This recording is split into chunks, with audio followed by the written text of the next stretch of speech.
Welcome. I am Kirsten Carter, Head Archivist at the FDR Presidential Library. Thank you for joining us today for the 17th Annual Roosevelt Reading Festival and the most recent installment of the FDR Presidential Library's At Home with the Roosevelts virtual programming series. We're excited to bring the program back this year virtually and look forward to reviving our traditional in-person format in 2022. It's my pleasure to introduce our next speaker, David Levering-Lewis. Please join us for some Q&A in the YouTube chat following the presentation.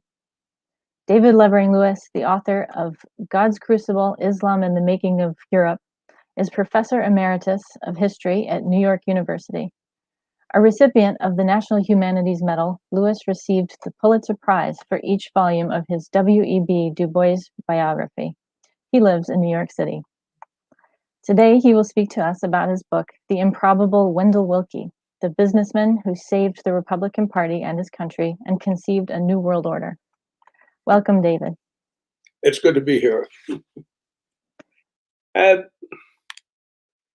Among Wendell Wilkie's last words were these: "Whatever we do at home constitutes foreign policy, and whatever we do abroad constitutes domestic policy.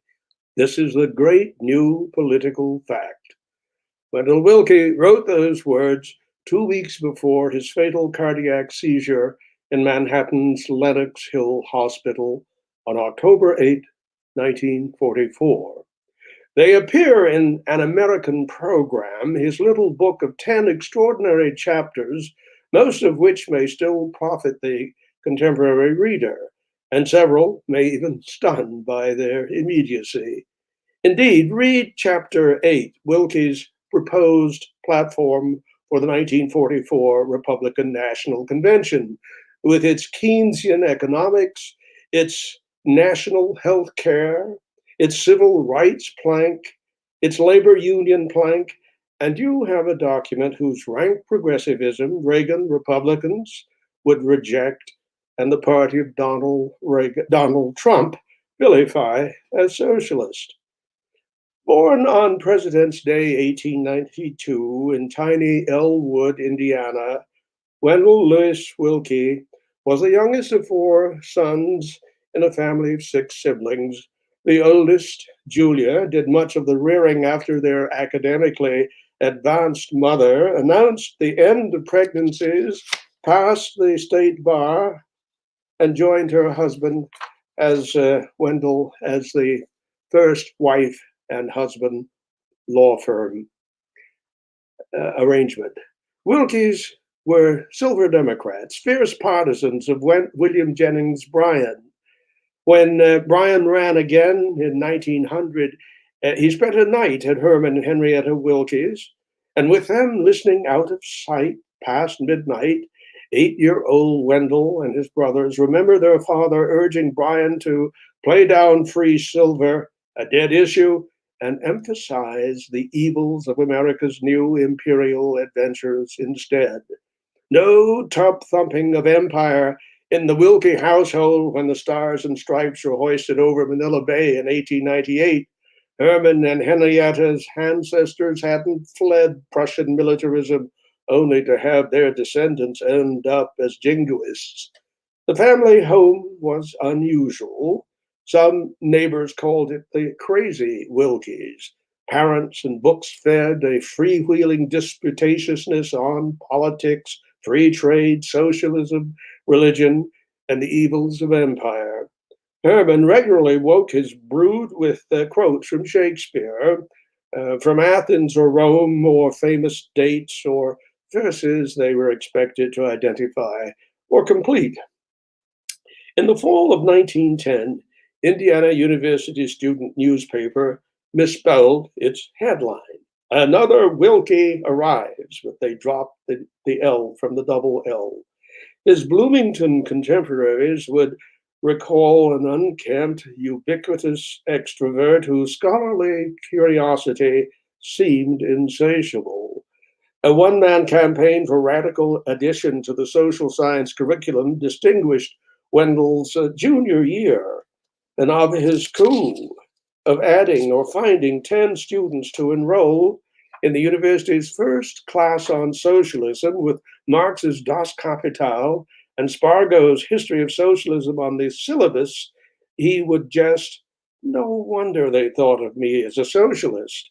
He would correct that misperception a few years later, opining, "A man who is not something of a socialist before he's 40 has no heart," adding exculpatorily, "Any man who is still a socialist after 40 has no head."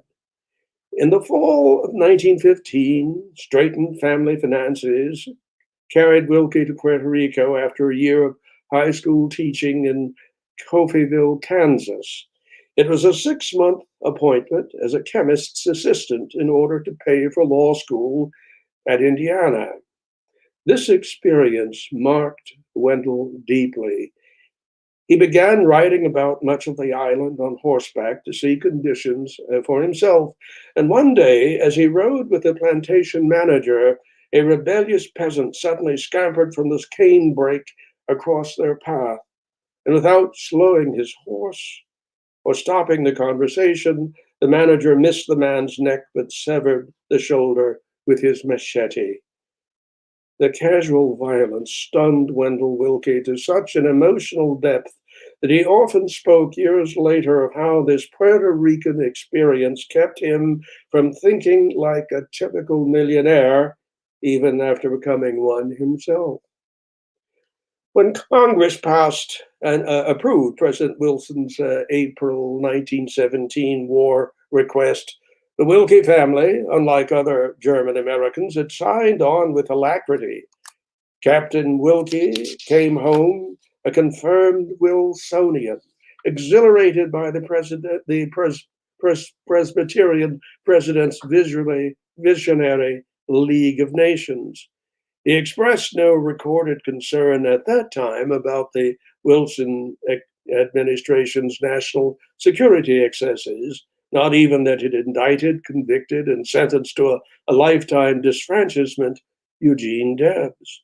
Captain Wilkie had fully expected to resume his place in Wilkie and Wilkie as the family's third member on Elwood's Anderson Street. But his mother vetoed the trio plan as a recipe for mediocrity. On April Fool's Day 1920, Wendell Wilkie reported to the Firestone Tire and Rubber Company in Akron, Ohio, as head of its legal department. Wife Edith, and infant son Philip soon followed. Wilkie was not only a Democrat, he was a Wilson League of Nations Democrat in an isolationist city 2 weeks after the U.S. Senate's final rejection of the Treaty of Versailles and the League of Nations. To Harvey Firestone's new lawyer, rejection of the League of Nations was a disgrace that he and like-minded Akron men and women hoped to see reversed that November 1920. He and they failed utterly when Warren G. Harding decisively defeated Wilson's champions, Ohio Governor James Cox and Navy Undersecretary Franklin Roosevelt. When the Wilkies left for New York City after 9 years in Akron, not only had Harvey Firestone's prediction failed, that Wendell would never amount to much because he was a Democrat, Wendell's political activism, local bar association presidency, and multiple board services had put him atop Akron's leadership pyramid and garnered notice by Wall Street kingpins. A spectacular future lay ahead, spectacular and wholly unanticipated. At age 40, this committed Democrat and so successful lawyer would preside from New York and Atlanta over the nation's second or third largest private utility holding company, Commonwealth and Southern, whose electric power companies of Tennessee, Alabama, Georgia, Mississippi, and parts of South Carolina and Florida served 4.5 million black and white denizens of the Mississippi Valley Delta with a fair degree of efficiency. That said, Wilkie's big business success would hardly ever have put him between the crosshairs of FDR's presidency, but for the New Deal's Tennessee Valley Authority, TVA, and Samuel Insull's Chicago Holding Company. Insull's Commonwealth and Edison behemoth served more customers, electricity, and gas in 32 states than was consumed in any other country in the world. The savings of 600,000 Chicagoans were wiped out in Commonwealth and Edison's winter 1929 Great Depression collapse. Not all utility holding companies were precariously stacked pyramids, their capitalization unauditable, their regional services unregulated and overpriced, as with Insull's Commonwealth Edison, but a notable number of them indeed deserved their castigation as the spider web of Wall Street. Public fury directed at men like the Chicago utility kingpin raised the prospect of an entire industry being punished with federal sanctions. Campaigning 2 months before the 1932 presidential outcome, Franklin Roosevelt famously blamed the Depression's spreading misery on men like Samuel Insull and pledged federal regulation of private electric holding companies. The president's signature, transforming the government's World War I power investment at Muscle Shoals, Alabama, into the Tennessee Valley Authority, was among the first of the New Deal's prodigious 100 days accomplishments. David Lilienthal's TVA, Democracy on the March, a New Deal classic written by one of its proconsuls, described TVA as the nation's greatest peacetime marvel. But TVA legislation was completely silent about the regional role of Wilkie's company in this changed power environment. No provisions for monetary compensation or outright purchase. Wilkie's common sense demands before congressional committees and in newspaper and magazine print asked how his business could be expected to compete with a federal entity whose product was underwritten by the public treasury and whose so-called electricity yardstick was set by policy considerations instead of market forces.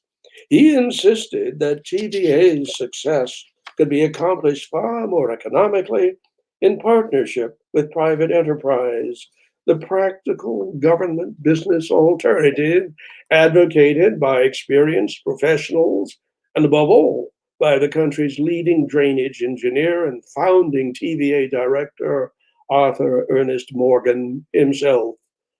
Morgan and Wilkie's June 1933 University Club meeting in New York ended in a pragmatic understanding that essentially ratified the conditions on the ground. A handshake to collaborate where necessary and to leave each other's imperatives till later. It must be mentioned, however, that Harvard law professor Felix Frankfurter and his former student David Lilienthal were appalled by such conciliation of a private holding company.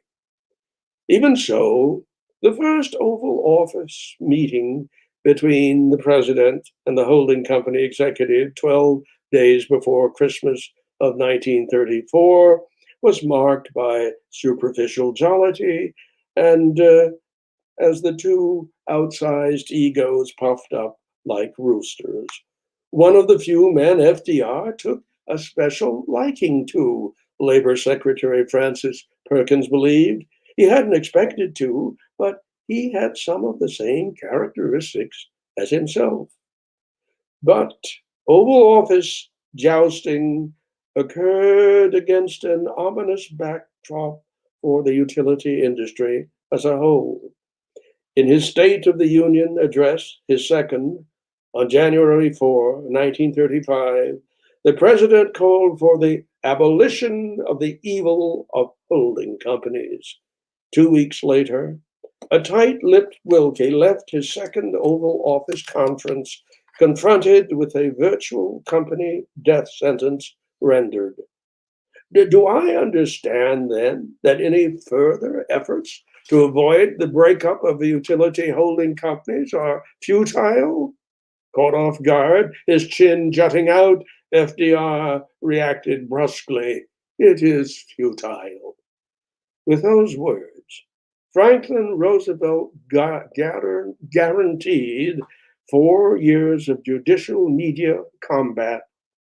That May, the new fear, Wendell's Chamber of Commerce speech, became a rallying cry for millions living in fear of the New Deal's expensive power.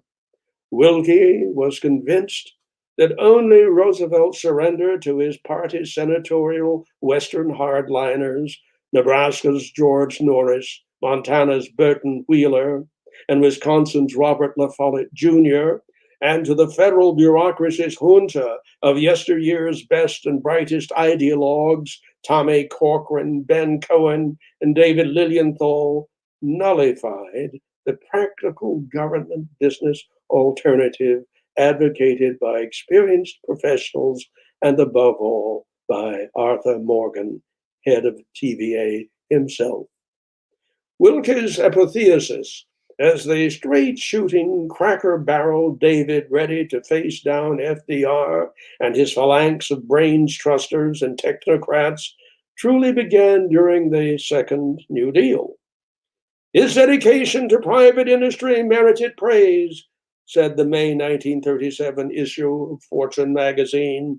He knows all the arguments. They are persuasive, not because they are new, but because he frames them intelligently, and hence he makes them sound new. The June Atlantic Monthly carried the high decibel, "Brace up, America," Wilkie's evocation of the people's rugged individualist roots and a call for repeal of New Deal paternalism. In early May 1938, Wilkie unveiled his liberalism address at Indiana University. Big government and its dark twin autocracy were today's dangers, he intoned. Against both dangers, he presented his credo of robust liberalism. Liberalism is neither easy nor sensational, he intoned.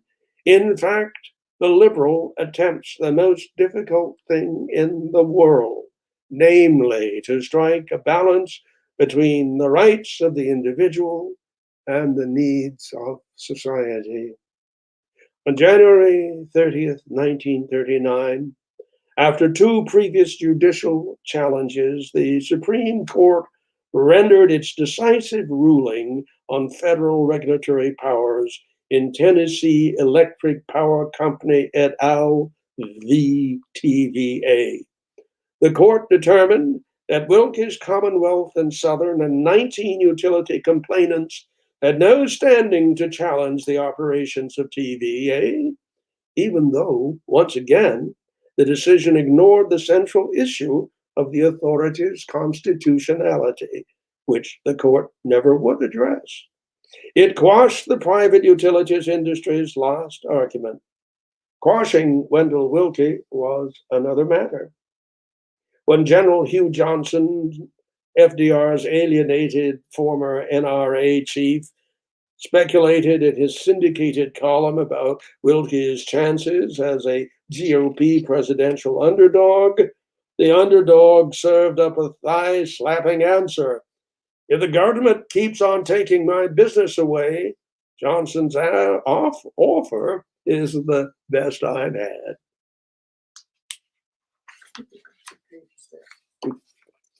And we'll go on to FDR took canny note of Hugo Johnson's speculation. The New Deal political climate had become less favorable after the 1938 off-year elections. On the morning of November 9, the country had awakened to 81 new GOP House seats, 6 new senators, and 11 new governors, 3 of whom reflected the new progressivism that gained Connecticut its first GOP governorship since 1930. Suddenly, FDR made an unexpected decision to remove the everlasting C&S controversy from the 1940 presidential landscape. We now know that what happened were several secret telephone exchanges between Wilkie and FDR, resulting in the final buyout of Commonwealth and Southern. On August 15, 1939, staged with flair before newsreel cameras in the offices of First National Bank at 2 Wall Street, when David Lilienthal handed Wendell Wilkie a blow-up of a check for $78.6 million, roughly equivalent to 1.4 billion current dollars. Wendell's Time magazine cover article all but announced his prospective candidacy for president. If, Wilkie was quoted to say, Roosevelt dared to run again for a third term. Until his warp speed materialization in May and early June 1940, most of the Republican Party's regulars needed help in catching up with Wilkie's political prospects. The reaction of one veteran party regular, Kenneth Simpson, a New York National Committeeman, spoke volumes. When asked to pitch Wendell Wilkie by Eleazar Frere, director and major fundraiser, a dismayed Simpson listed the difficulties. So I am supposed to go back to the clubhouse and tell the boys that we have to pull together now to get the nomination for Wendell Wilkie? Well, they'll ask me, Wilkie? Who's Wilkie? And I'll tell them he's president of the Commonwealth and Southern. The next question will be, where does that railroad go to? And I'll explain that it isn't a railroad, it's public holding company. Then they will look at me sadly and say, Ken, we always thought you were a little erratic, but now we know you are just plain crazy. And that would be without my even getting to mention that he's a Democrat. The story, this one, is a good one. The truth about Wendell Wilkie's unlikely run for the presidency of the United States makes an even better one. Republicans, unlike Archimedes, had found no ground upon which to stand to move the nation since the great 1936 New Deal landslide burying their humiliated candidate, Alf Landon. Yet they had sensed winds of advantageous change as the national economy barely staggered back from the so-called Roosevelt recession. The administration's near catastrophic abandonment of Keynesian pump priming for the nostrum of balanced budgets. 15 million remained unemployed. Public consternation over the president's blatant maneuver to intimidate the Supreme Court persisted. Key legislation stumbled to passage or even went to defeat. Hence, when Republicans awakened to their stunning midterm 1938 congressional and state house successes, no consensus prevailed for a presidential candidate. Among a small group of mostly Eastern reformers, however, a twofold scenario emerged. To script a new GOP victory scenario for the 1948 election, then to find a surprise candidate unfettered by shock-worn partisan dogma and politically ambidextrous enough to make the reforms of the left palatable to the right and the promise of prosperity of the right credible to the left. Just off stage were the party's next presidential prospects, a pool of predictable, unexciting possibles, none of whom fit the reformers' bill. Taft, brilliant son of a former president, politically hidebound and rigidly isolationist. Vandenberg, another fierce Midwestern isolationist and champion slayer of New Deal legislation. Dewey, a politically untested law and order wunderkind from New York, and Herbert Hoover, the economically unrepented, dogged ex-president. No stranger to immodesty, yet Wilkie was not quite ready to believe that life after Commonwealth and Southern could lead to a Republican candidacy for the presidency of the United States. Yet he kept company these days with new admirers, greatly alarmed by Hitler's Germany and profoundly alienated by the New Deal's redistributionist economics, who encouraged him to believe that the nation urgently needed his leadership.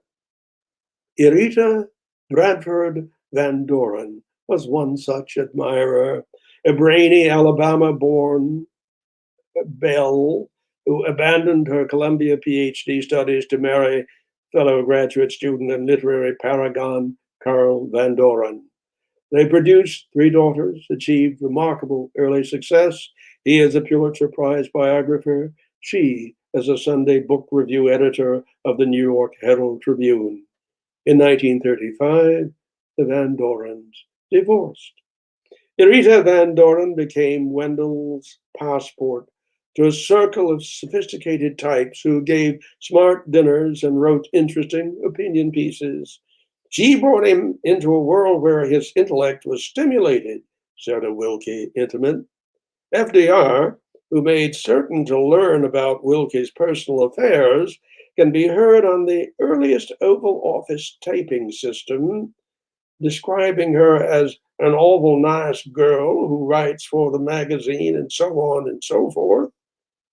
Rita helped Wendell write better and think out his ideas out of genuine admiration, but she was also responsive to political cues from the publishers of the Herald Tribune, Fortune, and Atlantic Monthly, who were beginning to regard Wilkie as a plausible dark horse for the presidency. Suddenly, Van Doren found herself sharing Wilkie's mind with the managing editor of Fortune magazine.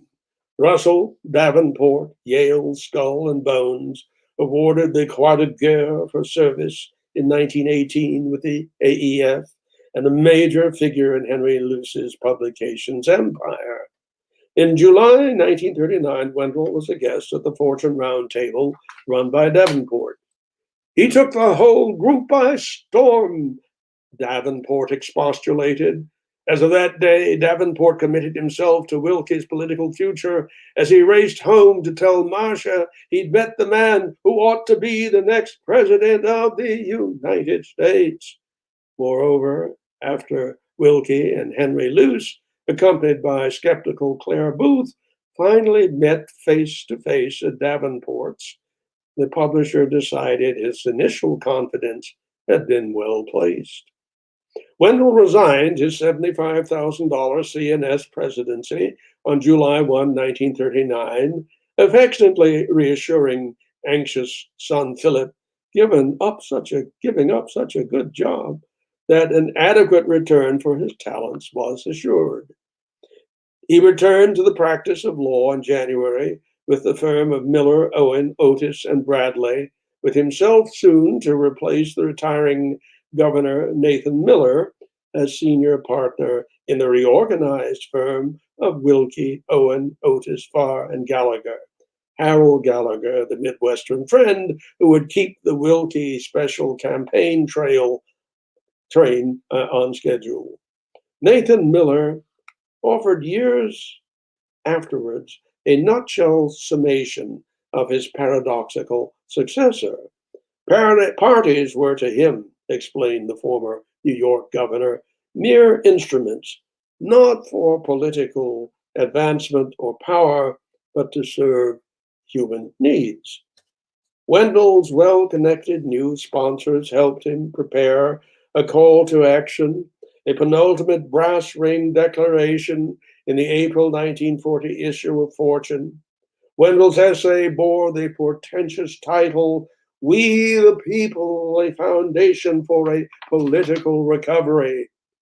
We the People promised a New Deal devoid of class animus and faithful to the Great Depression reforms, a New Deal with its budgets balanced gradually and bureaucratic waste and duplication eliminated.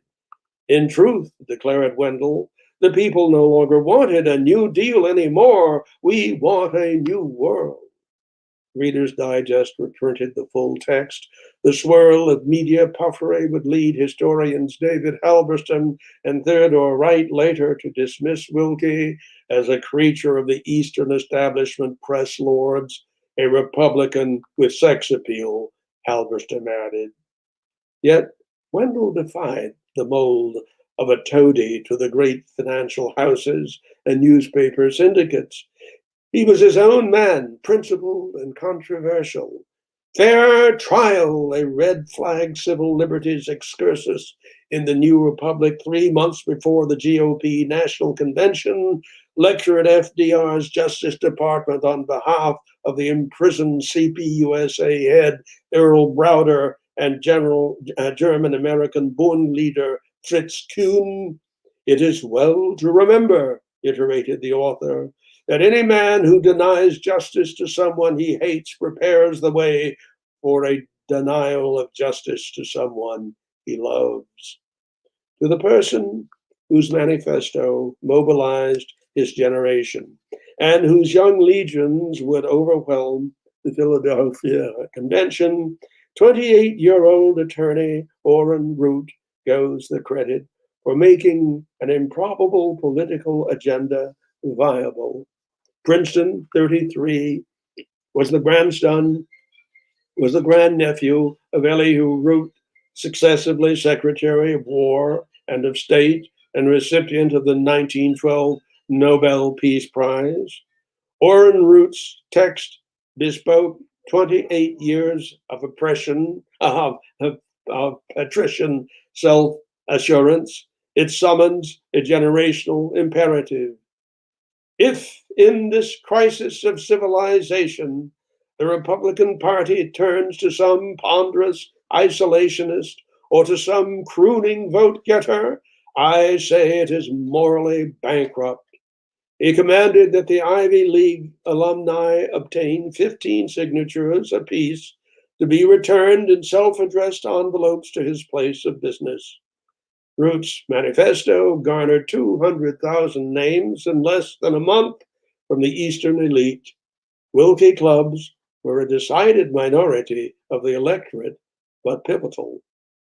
5 days in 1940 in Philadelphia at the GOP National Convention promised a surprised country Wendell Willkie's new world. Interior Secretary Harold Ickes believed nothing so extraordinary has ever happened in American politics as Willkie's nomination. CIO President John L. Lewis stunned Willkie's own party and much of the country with an endorsement over the 3 national networks. The New York Times switched from FDR to Willkie in the last week. Ambassador Joseph Kennedy reneged on his promised Willkie endorsement only at the last minute after an ominous phone call summons from the White House. 55 million out of a total population of 130 million voted for FDR and Willkie in an election experts called too close to call until the announced results. 38 states and 445 electoral votes for FDR to Willkie's 10 states, 80 electoral votes, and 5 million votes less than FDR's 27 million. Wendell Willkie had been an enormously appealing, credible presidential candidate, but in representing himself as an improved, dynamic version of Roosevelt, many Americans found the genuine specimen more satisfying. Moreover, Germany had occupied France. The Democratic victory consolidated the New Deal coalition of big city machines, organized labor, Southern whites, liberals, and minorities, Catholics, Jews, and blacks. On Armistice Day, November 11, 1940, a defeated Willkie delivered a paean to constructed bipartisanship over the 3 national radio networks that generated the greatest number of laudatory telegrams till then received by a defeated candidate. His was a powerful party, he stipulated, Let us not, therefore, fall into the partisan error of opposing things just for the sake of opposition. Wilkie's loyal opposition speech would set the bar for constructive bipartisanship until his party's virtual vilification of the principle in the Obama presidency. On the morning of January 22nd, 1941, the GOP's titular leader lifted off from LaGuardia in a Pan Am flying boat to take the pulse of British endurance in the Luftwaffe's rain of fire. It was a sojourn uniquely qualifying Wilkie to confound congressional isolationism and restrict neutrality.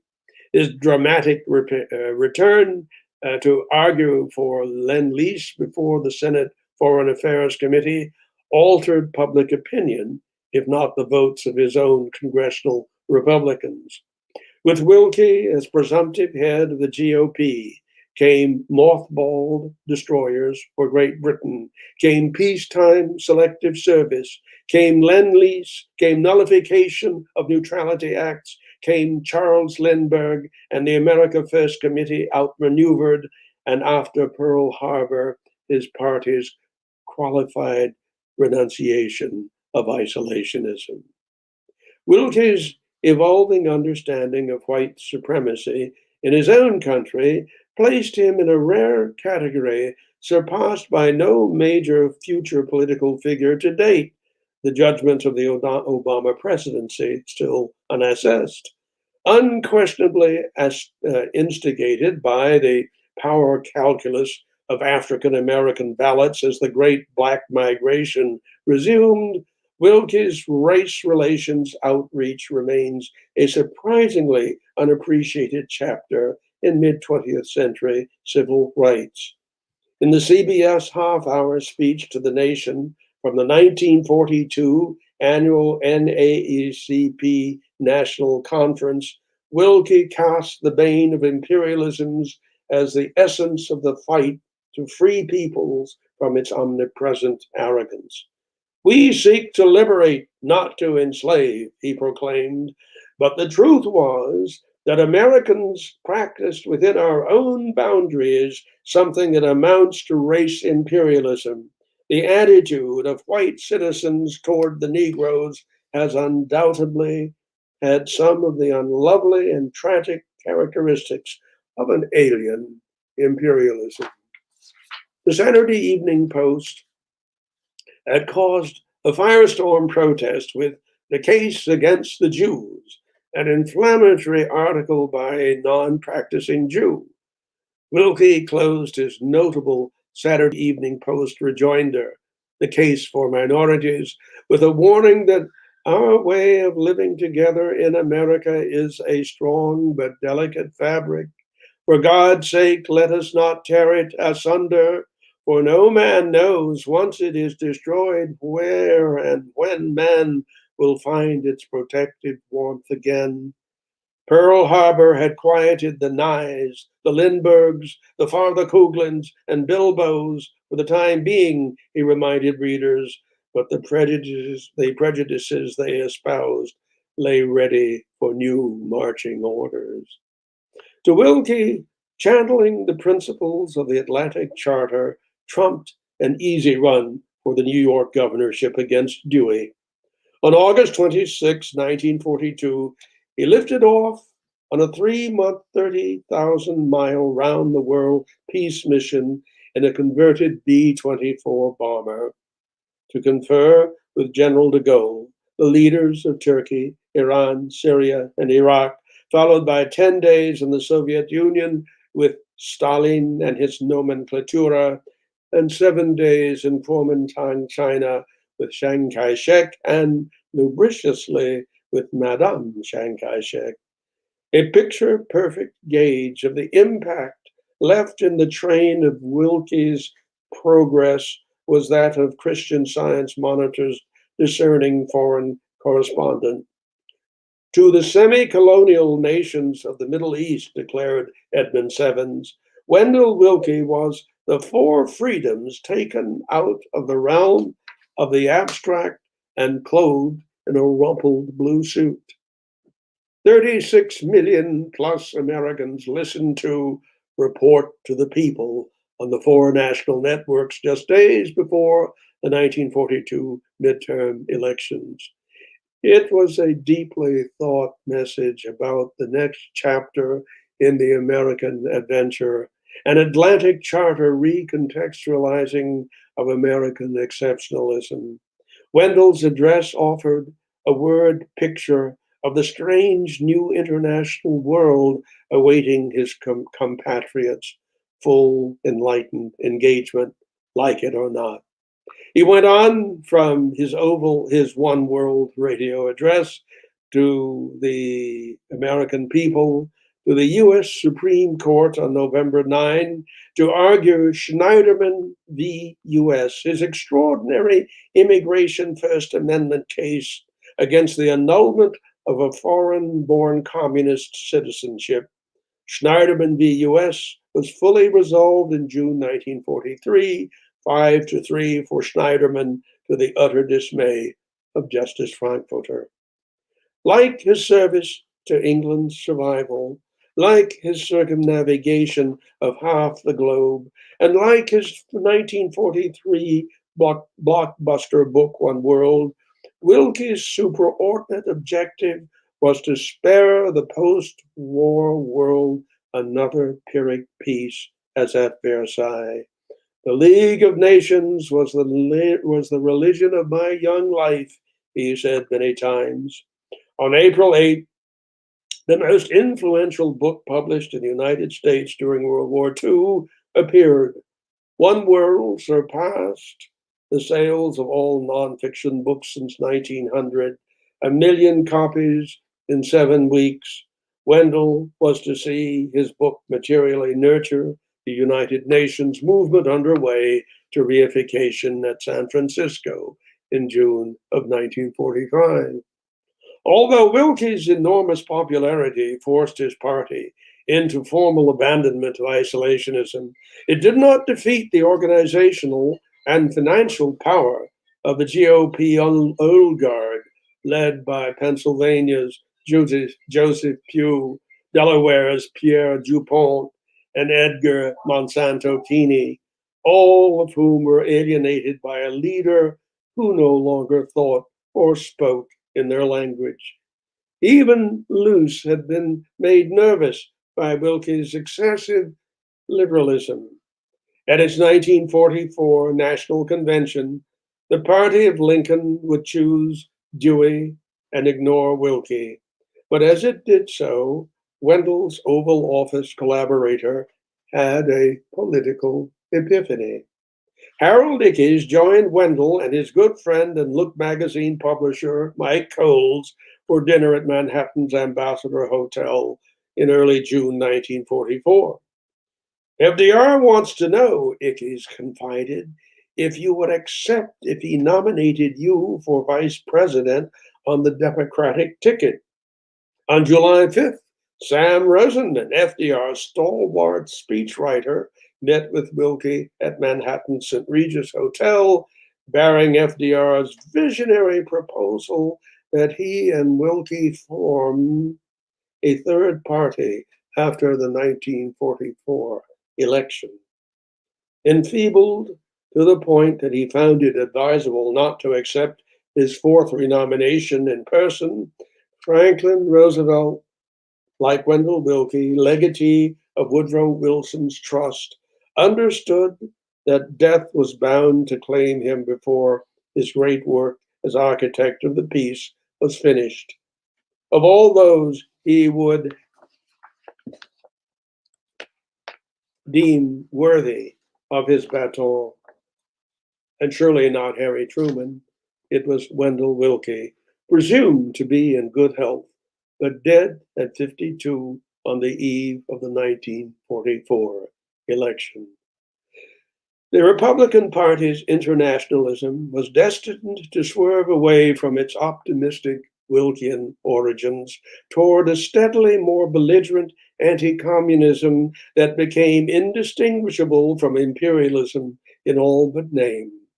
Instead of the ennobling one world ideal, the trajectory would end in Henry Luce's American century.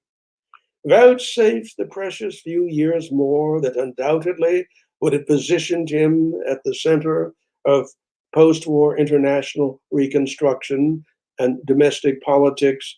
It risks no counterfactual sin on the part of an historian to suggest that Wendell Willkie's commitment to power block understanding and to coexistence, his first hand familiarity with the dramatis personae of Eastern Europe, the Middle East, and Asia would have expressed itself in vigorous counsels of moderation and reproach against the Cold War policies that rapidly displaced the Atlantic Charter ideals he and FDR had made the vivid vision of the possible world after VE Day. Among Wendell Willkie's last words were these: "Whatever we do at home constitutes foreign policy, and whatever we do abroad constitutes domestic policy. This is the great new political fact." Thank you. Wow, thank you so much, David. My pleasure. We have a couple of questions from our viewers, if you don't mind. No, not at all. Great. The first one is, can you please comment on FDR's relationship with Willkie after the 1940 election?